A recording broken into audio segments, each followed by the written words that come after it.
Bismillahirrahmanirrahim. Alhamdulillahi rabbil alamin, wassalatu wassalamu ala rasuli rabbil alamin, nabiyyina wa habibina wa qudwatina Muhammad ibn Abdillah wa ala alihi wa sahbihi wa man walah, amma ba'du. Alhamdulillah, kita panjatkan kesyukuran kepada Allah Azza wa Jalla kerana dapat meneruskan pengajian kita dalam tafsirul Quran surah Al-Isra. Surah Al-Isra, surah yang ke-17, juzuk yang ke-15, sambungan ayat yang ke-26. Ayat 26 muka surat 555. Tafsir Pimpinan Jawi muka surat 555. Kita baca ayat dulu. A'udzu billahis samii'il 'aliim minasy syaithaanir rajiim.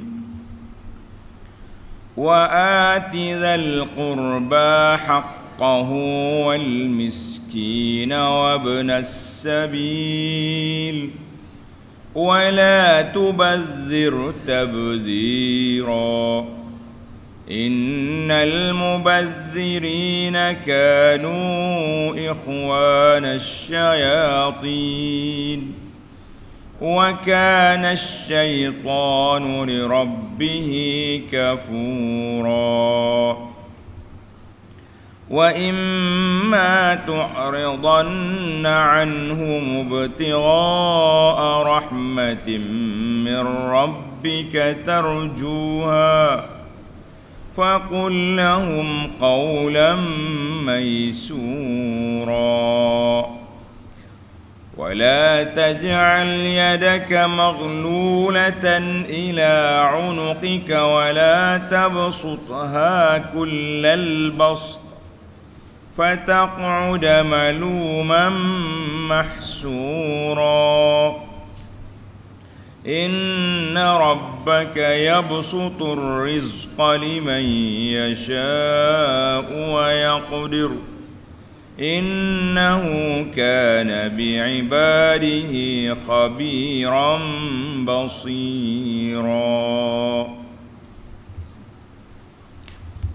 Ayat ini sambungan kepada siri-siri sya'airul iman, syiar iman. Syiar iman dan tanda-tanda keimanan itu ada beberapa perkara. Para pelajar, kita tengok dalam ayat yang lepas. Cuba tengok ayat wa qada rabbuka. Wa qada rabbuka alla ta'budu, ayat 23. Itu adalah merupakan ciri yang pertama. Allah Subhanahu wa taala mengarahkan kepada kita supaya mengabdikan diri kepadanya sahaja. Ibadatullahi wahdah. Boleh, ciri yang pertama ibadatullahi wahdah. Yang kedua, dan masih lagi dalam ayat 23 surah Al-Isra, yang ciri yang kedua al-ihsan ilal walidaini, berbakti, buat baik, taat, khidmat kepada dua ibu bapa. Kemudian mari ayat kita ni tanda, ini yang ketiga. Ayat kita ni ayat iaitu ciri iman yang ketiga, iaitulah berbakti, buat baik kepada siapa? Kepada orang-orang yang dekat dengan kita. Wa atizal qurba wal miskin wa ibnis sabil. Tiga kumpulan. Anak-anak yang dekat, orang-orang miskin walaupun tidak keluarga kita tapi dia miskin. Yang ketiga, pengembara-pengembara yang terputus bekalan. Dia nak balik ke negeri dia tak boleh, nak duduk pun tak ada tempat, maka kita kena beri tempat. Ini dia panggil ciri yang ketiga. Tengok terjemahan ayat. wa ati dzal qurba haqqah, dan berikanlah kepada kaum kerabat. Maknanya kaum kerabat ni keluarga terdekat. Dalam ayat yang 23 tu, untuk dua ibu bapa itu khas kepada dua ayah dengan ibu, abah dengan umi, mak dengan ayah. Yani wa atizal qurba, semua orang-orang yang mempunyai tali kaum kerabat dengan kita, maka kita kena beri apa? Kena beri bantuan, beri pertolongan. Apa dia pertolongan kepada kaum kerabat? Tanda ni pelajar. A'tihim huquqahum minal birri wassilati wal ihsan. Kaum kerabat dia ada 3 perkara yang kita kena buat. Yang pertama, kena buat kebajikan kepada dia. Yang kedua, silaturrahim, hubungi kekeluargaan. Kalau kita juga miskin, nak tolong dia, nak bagi duit tak boleh, tapi hubungilah mereka. Ziarah, tanya khabar. Wal ihsan, dan buatlah segala bentuk kebaikan untuk dia. Ini untuk zawil qurba, ada 3 di situ. Birru, silah, ihsan. Wal miskin, dan orang-orang miskin. Orang miskin, berapa ke hak mereka? Hak mereka kita kena beri sedekah. Sedekah, zakat. Itu dia panggil hak orang miskin. Kalau kita kaya, kita bagi zakat. Zakat pun tak cukup, kita kena bagi ihsan kepada mereka, iaitulah bagi sumbangan dan pertolongan. Itu dia panggil ihsan, sumbangan dan pertolongan. Yang ketiga, wabnas sabil, iaitulah orang-orang musafir yang terputus bekalannya dalam perjalanan. Terputus bekalan dalam perjalanan. Contohnya, dia berjalan-jalan musafir, kereta dia rusak. Masa tu dah gelap malam dah. Nak pergi cari tempat tu tinggal tak ada. Maka di antara hak mereka, iaitulah ad-diyafah. Kita kena jadikan mereka ni tetamu. Marilah duduk rumah saya, tak apalah malam ni. Gelap dah ni, nak pergi cari pomen, nak pergi cari mekanik beki kereta pun tak ada. Ataupun dia ni terputus dah. Kata orang dia nak naik bas sudah tak ada. Habis dah malam kan. Apa nak buat? Nak naik kapal terbang kena tinggal dah. Maka orang ni kita kena beri, dipanggil haqqud diyafah. Paling awal tidak pun kita bagi makan ke dia. Kalau dia tak ada tempat tinggal, kena beri tempat tinggal. Itu Allah Subhanahu Wa Taala, Al-Quran ni detail. Tapi kalau kita baca spontan gitu, kita tak nampak pun. Bila kita baca, kita teliti, tadabbur, baru kita Masya Allah, setiap orang itu ada hak masing-masing. Tengok ayat, terjemahan ayat. Dan berikanlah kepada kerabatmu dan orang miskin serta orang musafir akan haknya masing-masing. Tengok nota di bawah, nota 624. Hak kaum kerabat ialah menguatkan tali silaturrahim dengan mereka, bergaul mesra dengan mereka, dan membantu mana-mana yang memerlukan bantuan. Jelas? Hak orang-orang miskin dan orang-orang musafir juga berhak mendapat bantuan. Kita boleh bagi zakat dua-dua tu. Walaupun orang musafir tu kaya di negeri dia, tapi oleh kerana dia terputus bekalan di tempat kita, maka kita beri zakat untuk dia beli tiket ataupun cari jalan nak sampai balik ke rumah dia. Dalam pada itu, membelanjakan harta benda kita kepada bukan tempatnya adalah dikira perbuatan boros yang dikeji oleh syarak. Tengok akhir ayat. Wala tubazzir tabzira, dan janganlah engkau membelanjakan hartamu dengan boros yang melampau-melampau. Itu tabzir, dia panggil membazir. Membazir ni apa maksud dia membazir? Makna boros lah. Membazir ni letak satu benda bukan pada tempat dia, maka itu dikira apa? Dikira membazir. Masya Allah. Allahu Akbar. Jadi alhamdulillah kita sudah dengar tiga kumpulan, tiga kumpulan keluarga yang dekat duduk di mana? Al-birr was-silah wal-'atf wal-muwasah. Orang miskin kita kena bagi sedekah, bagi zakat. Orang musafir yang terputus bekalan bagi zakat, dan bagi hak tetamu kita beri makan kepada dia dan bantu dia biar boleh sampai balik ke rumah dia. Itu bantu. Kemudian tanda ni pelajar yang keempat di antara syiar Islam yang keempat iaitulah tidak membazir. Tulis letak nombor 4 itu. Wala tubazzir tabzira, ini yang keempat. Ciri Islam yang keempat, jangan membazir ataupun boros dalam belanja yang melampau. Apa dia maksud membazir? Tengok ni pelajar. Tanda. Pelajar jangan tanda bawa nota, buku nota. Jangan tanda atas kitab masjid Maka wala tubazzir ay la tufarriq amwalaka. Mu jangan habiskan hartamu pergi infak pada bukan tempat dia yang sepatutnya. Seperti habiskan duit beli alat-alat yang tak berfaedah, ataupun pergi kepada benda maksiat, maka itu nama dia membazir. Tanda ni kata di para ulama tafsir, membazir ada kalanya membazir dari bentuk kadar perbelanjaan. Contohnya orang ni perlu kepada RM1,000. RM1,000 ya dia naknya, tapi kita bagi timbul lebih. Itu dia panggil membazir. Sebab dia pula akan jadi pembazir. Sedangkan dia miskin, tapi bila kita beri lebih, maka dia tak tahu nak buat apa. Ini sebab itu setiap kita nak sedekah, kita nak buat apa, kita kena ada perancangan, strategi, kena tanya.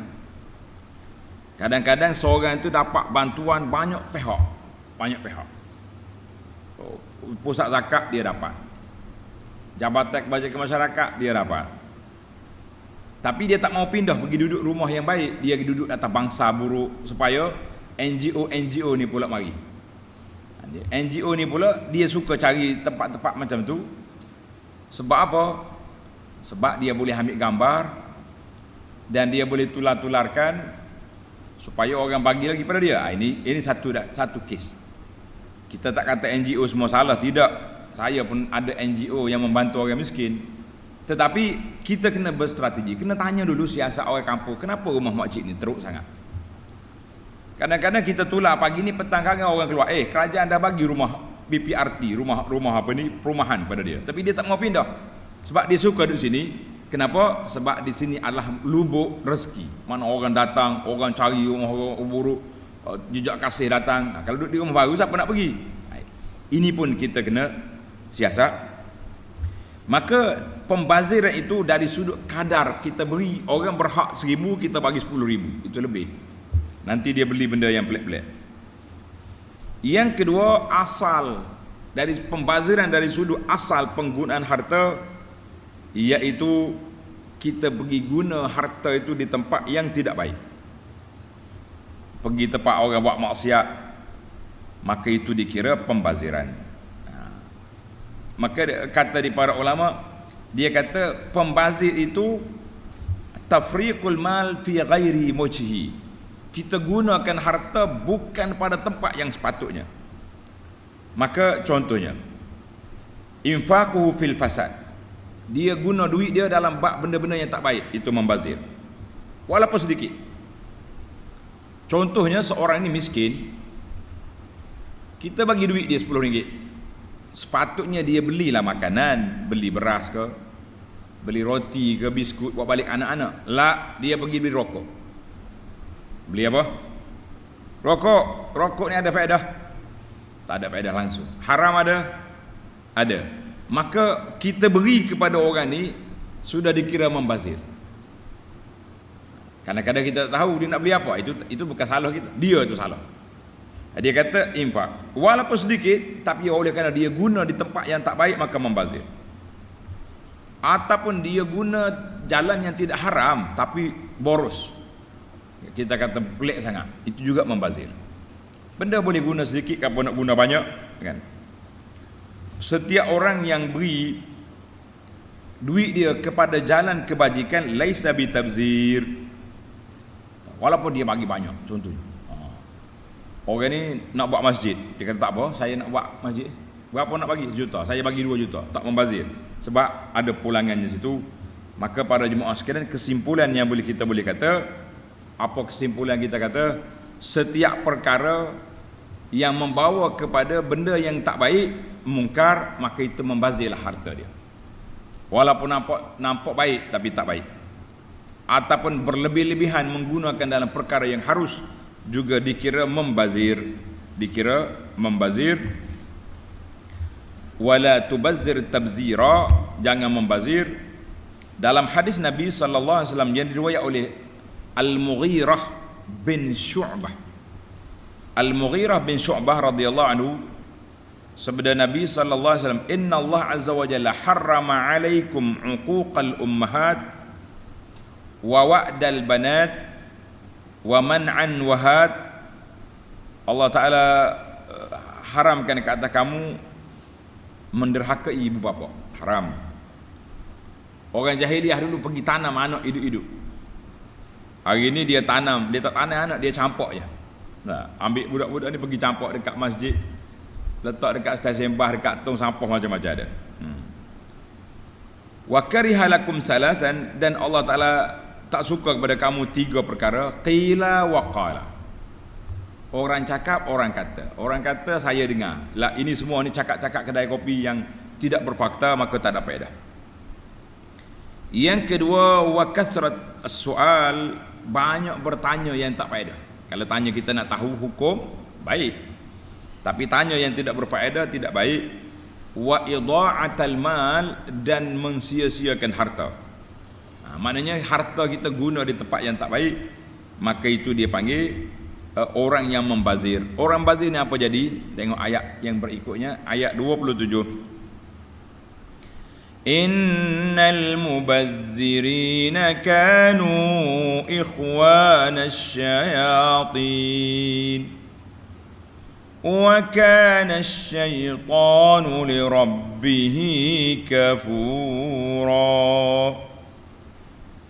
Sesungguhnya orang-orang yang boros itu adalah saudara syaitan. Sudah. Adakah kita kena tukar kad pengenalan daripada kad pengenalan manusia kepada IC syaitan gitu? Apa maksud menjadi saudara syaitan? Apa maksud? Maksud dia perbuatan kamu tu sama dengan perbuatan syaitan. Syaitan ni apa cerita dia? Cerita dia ni suka pembaziran, suka macam-macam. Pasal itulah dia suka sangat kalau kita makan jatuh. Bila jatuh kita pun tak ambil, kita pijak pula makanan lebih-lebih. Itu semua tu permainan syaitan. Wa kana asy-syaitanu li rabbih kafura. Dan sedang syaitan itu pula adalah makhluk yang sangat kufur terhadap Allah Azza wa Jalla, kufur kepada Tuhannya. Macam mana dia kufur? Tengok nota di bawah 625 nota.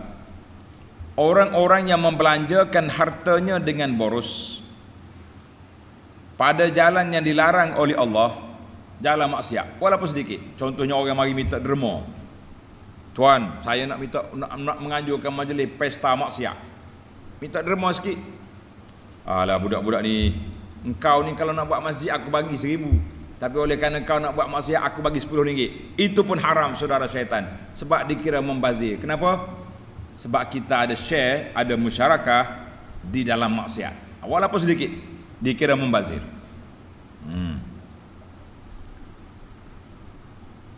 Yang dilarang oleh Allah bermakna siapa yang buat guna hartanya pada perkara yang dilarang oleh Allah, bermakna mereka kufurkan nikmat Allah. Na'udzubillah. Yakni tidak syukur akan nikmat-nikmat pemberiannya itu, tidak syukur. Keadaan mereka yang demikian samalah seperti syaitan. Ini dipanggil saudara syaitan tu ni makna dia. Makna saudara syaitan ini maksud dia. Perbuatan mereka samalah seperti syaitan yang sangat kufur kepada Tuhannya, kebenaran ia telah menghabiskan sangat kufur kepada Tuhannya kerana ia telah menghabiskan dengan boros sekali segala daya usahanya yang diberikan oleh Allah Azza wa Jalla itu untuk menyesatkan manusia dan menghasut mereka dan menderhaka kepada Allah Azza wa Jalla. Itu kerja syaitan. Kerja kita manusia, syaitan manusia ni sama juga apabila mereka menghabiskan masa dia untuk apa? Untuk melarangkan manusia daripada mengingati Allah Azza wa Jalla. Bila ada pesta maksiat, orang tak akan pergi dah ke masjid. Orang tak akan ingat kepada Allah. Orang akan pergi tempat lompat-lompat yang tak tahu apa cerita. Maka dikira pembaziran itu saudara syaitan. Dari bab mana? Dalam bab sama perbuatan dengan syaitan. Kita tak naik tanduk. Nah, orang kata syaitan ni ada tanduk. Betul? Pernah tengok syaitan? Tak tengok kata ada tanduk, lepas tu dia ada apa? Ada ekor lagi, tak pakai selipar. Nah, itu gambaran syaitan. Kita tak tengok pun. Maknanya kalau kata saudara syaitan, orang bazir naik tanduk, betul? Tak akan naik tanduk kan? Tapi perbuatan itu. Hari ini kita boleh faham makna saudara syaitan, artinya perbuatan kamu sama dengan syaitan. Oleh kerana sama, menjadi adik-beradik dia dalam bab perbuatan. Dalam bab keturunan tak mungkin kita jadi tukar jadi syaitan. Tapi dalam bab perbuatan sudah jadi adik-beradik. Na'udzubillah. Kita minta berlindung Allah Ta'ala min ghadabillah, daripada kemurkaan Allah Azza wa Jalla. Jangan sekali-kali kita buat benda yang tidak baik. Kita pergi kepada syiar yang kelima. Tanda syiar yang kelima, iaitulah memberi janji baik, kata-kata yang baik kepada orang yang susah. Tanda ayat 28 itu dia panggil syiar yang kelima, mengeluarkan kata-kata yang baik, harapan-harapan yang elok untuk orang yang memerlukan. Bagaimana cara? Tengok ayat 28. Wa imma tu'ridanna anhum ibtigha'a rahmatin min rabbika tarjuha faqul lahum qawlan maysura. Dan jika engkau terpaksa berpaling. Apa makna terpaksa berpaling? Maknanya kita tidak mampu nak beri bantuan, nak melayani mereka, orang-orang yang memerlukan daripada keluarga kita ke siapa-siapa, kerana menunggu rezeki dari Tuhanmu yang engkau harapkan, maka katakanlah kepada mereka kata-kata yang menyenangkan hati. Baik, contohnya kita kata orang ni keluarga kita mari, anak beranak sendiri mari. Tengok nota 626 di bawah. Orang miskin mari, anak beranak kita juga. Tuan, pakcik, makcik, bantulah saya. Tolonglah saya ni tersepit sangat-sangat. Nak beli ubat tak ada duit, nak beli pempoh anak tak ada contohnya, ataupun pelajar-pelajar kita nak bayar yuran pengajian tidak ada. Kita pun mari jumpalah dengan keluarga kita, tolong bantu saya. Macam mana kita nak buat? Kita masih lagi mengharapkan insya-Allah kita akan dapat rezeki. Tak kiralah barang yang kita jual baru ni orang janji nak bayar gini minggu depan ke, ataupun anak-anak kita biasa dia beri hujung bulan dia hantar duit mari. Maka ketika itu kita bercakap baiklah dengan orang yang memerlukan. Tengok nota di bawah 626. Yakni jika kita tidak mampu hendak memberikan apa-apa kepada kaum kerabat atau orang-orang miskin atau orang-orang musafir yang memerlukan bantuan, kita tak mampu nak beri. Lalu kita tidak melayani mereka kerana menunggu kedatangan rezeki dari limpah kurnia Allah Azza wa Jalla yang diharapkan. Kita ada rasa macam nak dapat rezeki ni, insya-Allah, ataupun memang dapatlah biasanya hujung bulan ke ada bantuan mari kebajikan masyarakat ke, pusat zakat ke, anak-anak sendiri ke bagi dah. Maka apa Allah ala kita, maka pada saat itu janganlah kita memperkatakan sesuatu yang mengecilkan hati mereka. Jangan duk stres. Oh, bahasa malah ni. Apa awak ni? Bulan lepas minta dah. Hari ni minta pula. Pergilah kerja. Oh, tengking. Alah. Allah Ta'ala tidak ajar kita menengking. Orang tak boleh. Dalam surah Ad-Duha, wa ammas sa'ila. Sambung. Fala tanhar. Ingat lagi belakang. Wa ammas sa'ila fala tanhar. Orang minta jangan ditengking. Kalau ada beri, kalau tak ada cakap baik. Tengok dalam ayat ni.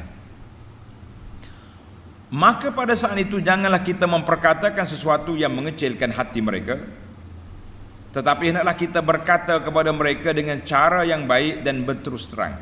Cakaplah, kita kata minta maaf abang, dek, setakat untuk masa ni saya belum ada duit lagi. Saya sendiri pun rasa tak cukup ni. Cakap berterus terang, seperti dikatakan maafkanlah. Dan jika dapat saya beri apa-apa. Saya tak dapat beri apa-apa masa ni. Untuk saat ni belum lagi. Kalau adik belum lagi dapat bantuan, contohnya mari hujung bulan ni insya-Allah mungkin ada sedikit. Itu pun tak janji, tapi mungkin ada sedikit, insya-Allah.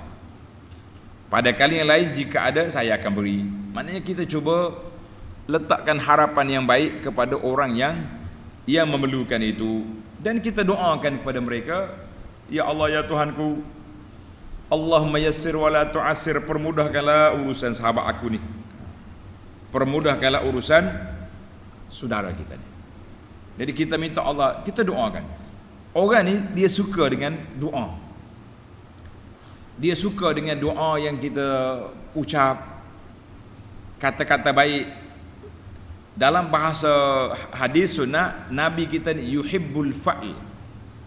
Nabi kita suka dengan kata-kata yang baik. Kita kata gini, insya-Allah usahalah, mudah-mudahan Allah Ta'ala beri kelepasan kepada awak, dapat apa yang diharapkan. Adalah tu jalan-jalan, wa may yattaqillaha yaj'alhu makhraja. Kita cuba beri motivasi pada dia, mudah-mudahan dia termotivasi dan rasa tenang dengan apa yang kita ucapkan. Itu baik. Tamatlah kita syiar yang kelima, iaitu beri perkataan yang baik ataupun janji yang baik kepada orang yang mengharapkan bantuan kita. Kalau kita tak ada, cakap baik. Kalau kita memang ini tu dia kata tarjuha, kalau kita rasa ada rahmat, ada rezeki Tuhan nak bagi, tapi kalau kita rasa langsung tidak ada rezeki, kita sendiri pun duduk ke air pagi, makan pagi je ada, jangan janji apa-apa.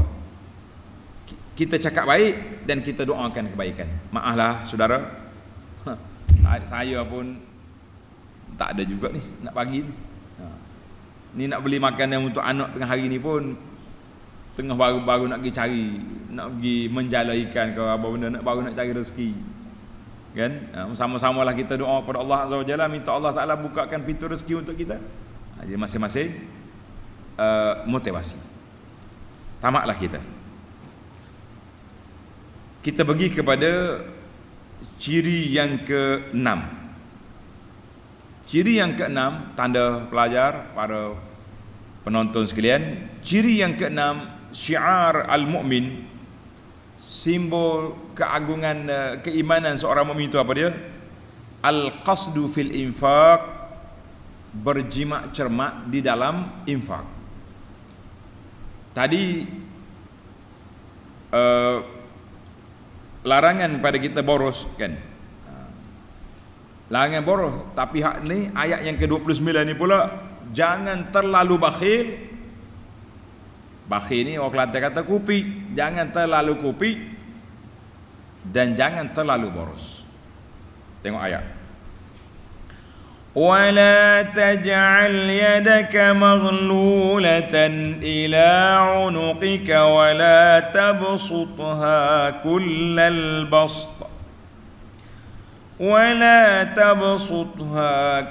البسط فتقعد ملوما محسورا. Dan janganlah engkau jadikan tanganmu terbelenggu di lehermu. Mana tangan kita ni tekak. Sebab apa terikat di sini? Ibarat daripada tak keluar apa? Langsung tak ada infak. Bakhil hangit kata orang ni. Bakhil sangat. Untuk para peserta kita belajar bahasa, bakhil hangit ni, bakhil sangat ni, orang Kelantan kata kupik hangit. Oh, dia tu kupik hangit, jangan minta dengan dia.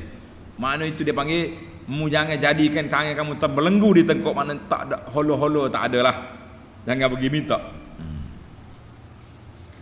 Itu satu kategori. Kategori yang kedua, wala tabsutha kullal bast.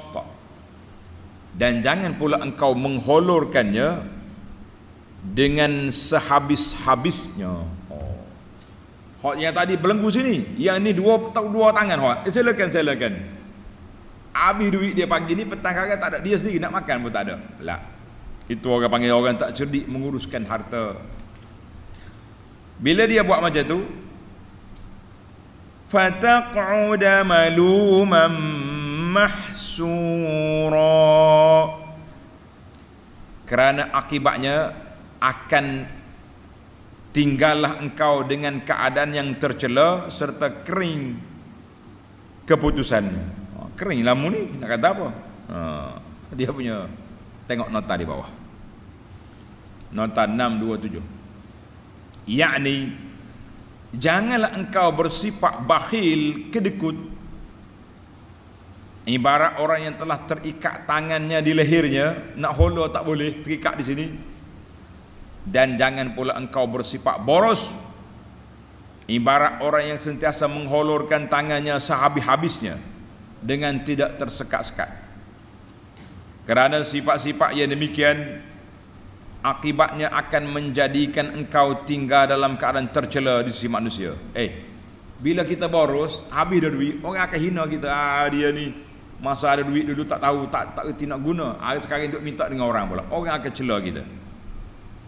Serta engkau pula akan menyesal yang tak sudah-sudah.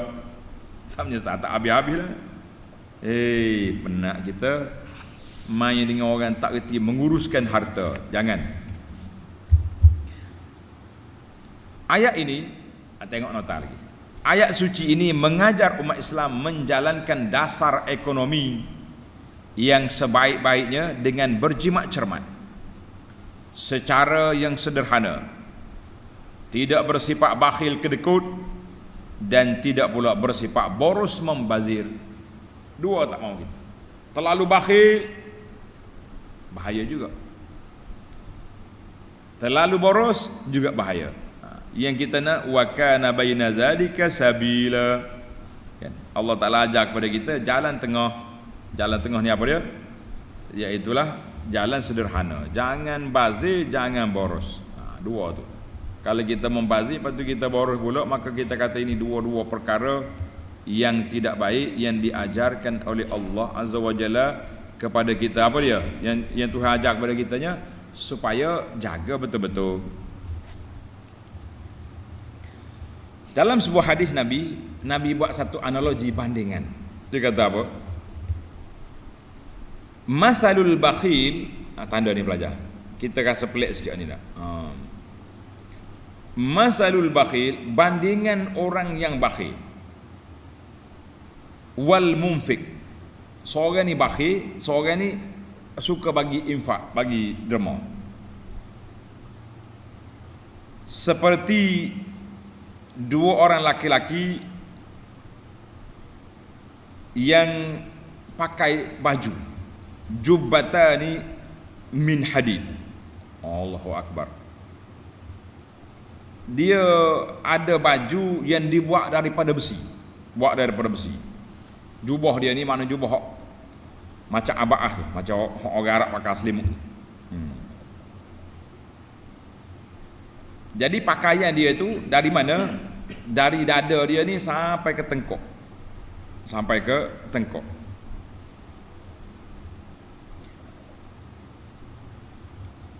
Min hadith fa ammal munfiq,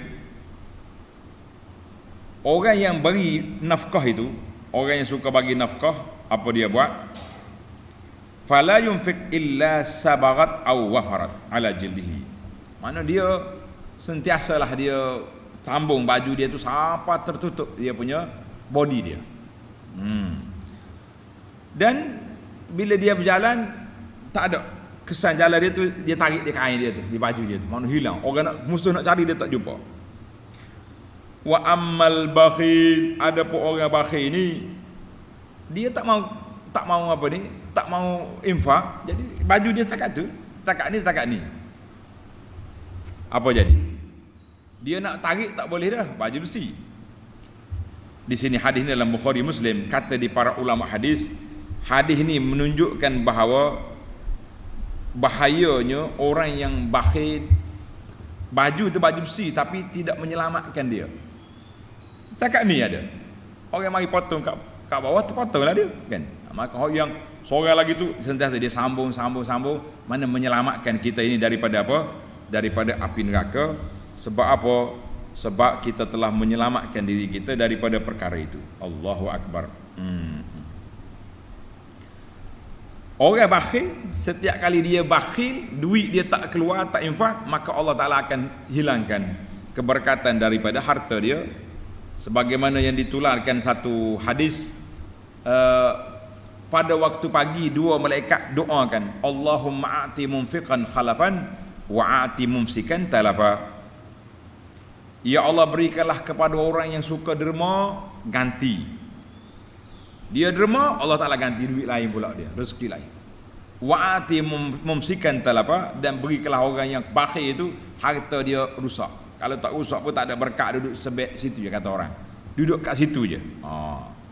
Itu doa. Dari hadis ni ada setengah orang kata ini kelebihan infak waktu pagi. Kita kata infak lah bila-bila masa saja, bukan syarat pagi. Yang pentingnya kita infak fi sabilillah dengan ikhlas kepada Allah Azza wa Jalla. Baiklah para pelajar sekalian, hadis ini menunjukkan kepada kita bahawa yang kita naknya jangan terlalu bakhil dan jangan terlalu boros, dua-dua jangan. Baiklah, kita tamatkan perbincangan kita. Ayat yang ke-30. Inna rabbaka yabsutur rizqa liman yasha'u wa yaqdir. Innahu kana bi'ibadihi khabiran basira. Sesungguhnya Tuhanmu yang meluaskan rezeki bagi siapa dikehendakinya menurut undang-undang peraturannya. Kita ingatlah Allah Ta'ala ni maha kaya. Dia perluaskan rezeki siapa dia nak. Ada orang senang, ada orang susah. Dan Allah juga yang menyempitkannya menurut yang demikian. Sesungguhnya Allah amat mendalam pengetahuannya, lagi amat melihat akan hamba-hambanya. Tengok nota di bawah tu.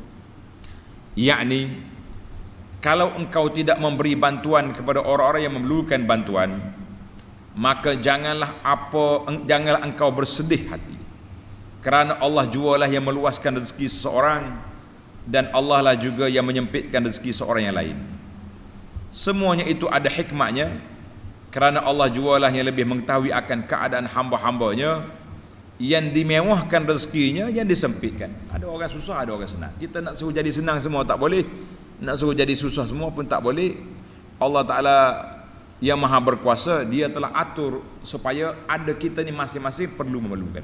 Orang kaya perlu pada orang miskin untuk bantu dia, orang miskin perlu pada orang kaya untuk tolong dia. Dua-dua. Habislah kita pergi kepada ayat yang terakhir. ولا تقتلوا أولادكم خشية إملاق نحن نرزقهم وإياكم إن قتلهم كان خطأ كبيرا. Dan janganlah kamu membunuh anak-anak kamu kerana takutkan kepapaan. Kamilah yang memberi rezeki kepada mereka dan kepada kamu. Ada orang dulu dia pergi bunuh anak dia sebab apa? Takut papa. Anak ni makan banyak, dia bunuh. Ini pokok jahiliah belaka ni. Zaman kita hari ni tak mau perah anak, campur sana sini, berlaku juga. Kata orang jahiliah zaman dulu bunuh anak wanita ya, anak perempuan. Jahiliah zaman kita ni campur belaka. Betul tak? Laki pun campur, perempuan pun campur. Kalau anak dia khunsa dia campur juga. Na'udzubillah. Jangan main. Jangan membunuh anak-anak kamu kerana takutkan kepapaan. Kamilah yang memberi rezeki kepada mereka dan kepada kamu. Sesungguhnya perbuatan membunuh mereka adalah satu kesalahan yang besar. Jangan. Tengok nota di bawah. Allah jua yang memberi rezeki. Allah jua yang memberi rezeki kepada sekalian makhluknya. Orang-orang yang banyak anak tidak sepatutnya bertindak liar membunuh anak-anaknya dengan apa cara sekalipun. Taklah. Kerana takutkan kepapaan, maka dosa perbuatan yang kejam itu amatlah besar. Tengok nota di atas tu ada tinggal tadi. Menurut hadis Nabi sallallahu alaihi wasallam, manusia itu berbagai jenis keadaannya. Ada kalanya kemewahan hidup menjadikan seorang itu baik, dan kemiskinan pula menjadikan dia jahat. Ada pula yang sebaliknya. Ada setengah orang ni kalau dia kaya dia jadi jahat, mewahnya, maksiatnya macam-macam. Ada kalanya kalau miskin pula jadi. Gitulah keadaan. Allah SWT nak uji hamba-hamba dia supaya semuanya duduk dalam keadaan kalau kita kaya kita syukur, kalau kita miskin kita sabar. Allahu Akbar. Itu tamaklah kita perbincangan 6 perkara yang menjadi syiar Islam yang besar yang telah kita bincangkan dalam bermula daripada ayat 23 sampai kepada ayat 31. Jadi insya-Allah para pelajar sekalian, kita akan sambung lagi perbincangan kita dalam ayat 32 di dalam siri yang akan datang. Subhanakallahumma hamdika asyhadu an la ilaha illa anta astaghfiruka wa atubu ilaih. Wa sallallahu ala nabiyyina Muhammad wa ala alihi wa sahbihi ajma'in. Walhamdulillahi rabbil alamin.